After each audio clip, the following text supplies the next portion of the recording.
The Star Wars shows have been a little bit of it's been a mixed bag. The last one I saw was Andor, and I'll be honest, I was pretty impressed by it. But I was also a little let down because I didn't really understand why Andor was just so much better. I mean, the writing was better, the acting was better, the cinematography. It's like they saved all of their best filmmaking for that series about a character I couldn't give two farts about. If I'm being honest, I just didn't. I was like, why are we doing a series about him?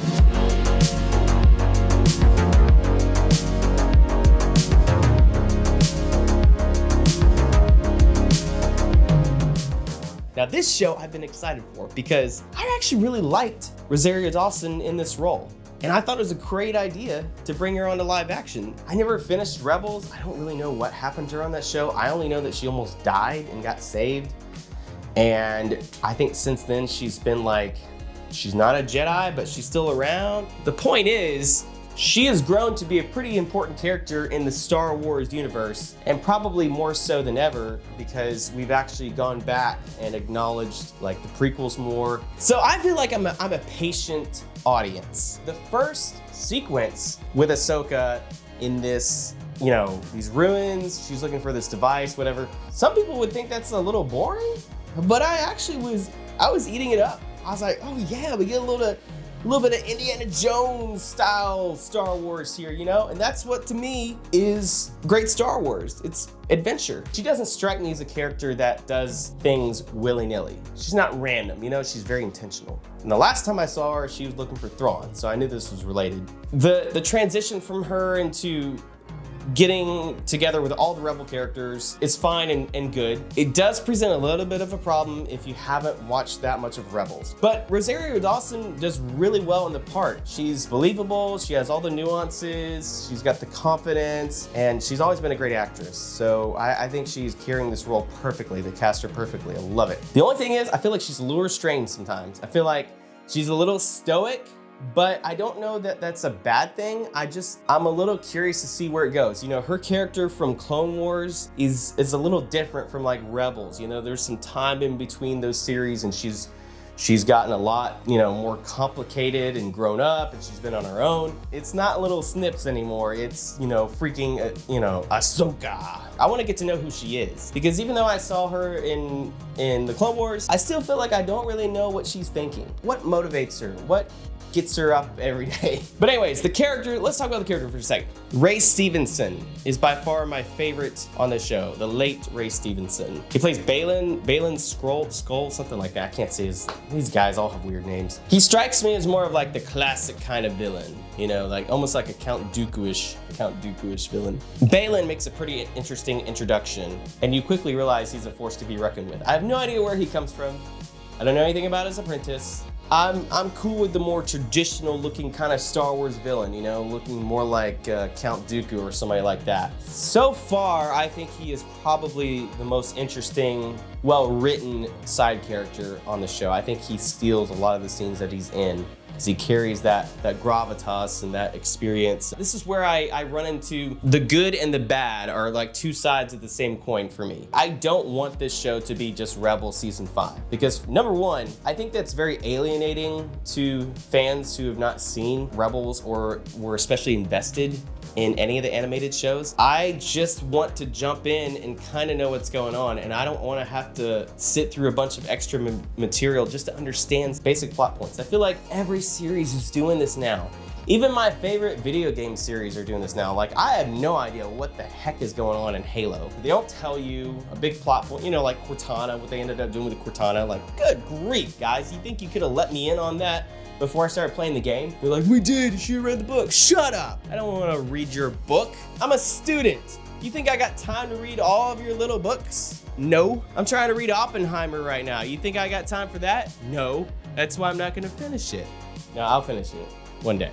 Early in the first episode, when she goes underground, I probably rewatched that, I kid you not, like 5 times because it looked so flippin' sweet. Like, I had to watch it over again because it was so good. And I was like, this is the kind of badass stuff I want to see from a character like Ahsoka, because I've seen enough of her in the animated series to know she is a be a mofo. She fights that droid, I think, and Merrick, the guy that we all think is Sam Witwer and probably is probably like a reimagining of the Starkiller character. Oh my goodness, we gotta talk about that at some point. But man, if that is him, that is so cool. My main point, all right, you're like, all right, get to your point already. All right, I know. My main point with this is simply, I don't want the other characters to overshadow what should be rightfully Ahsoka's story. And I also don't want this to be Rebels Season 5. If I like this show, which I do, like I was telling my wife, like I want you to watch this with me because it's pretty cool. I'm already thinking like, oh crap, she doesn't know any of these characters. She doesn't know who Chopper is, Ezra, you know, all these other characters from Rebels and stuff. Like she's gonna have to catch up on so much. And I'm like, you can't do that. You can't make shows so inaccessible to new viewers. You know, it's not fair. Because like, I'm not gonna ask my wife to sit down and watch Rebels or the Clone Wars. I'm just not. It's hard for her to buy into this character when she doesn't know who the heck Ahsoka is. And then they spend half of the episode with Sabine. The lightsaber fights I thought were really cool. Maybe not quite up to the level that I'm hoping we'll get to see, but I was still pretty impressed. There was a couple of moves especially that I thought were really cool. Maybe the coolest scene in the whole series. I was screaming when I saw this. I had to rewind it about 10 times. Whenever Merrick calls back his lightsaber and Ahsoka is standing right there as they're leaving in their ship.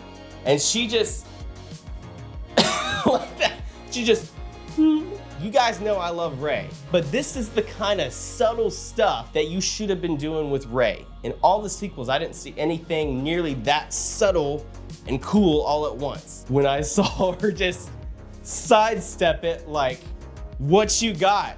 What, you think I didn't know that was coming? But the question remains though, are you actually gonna focus on her or are we just gonna spend the whole show with Sabine?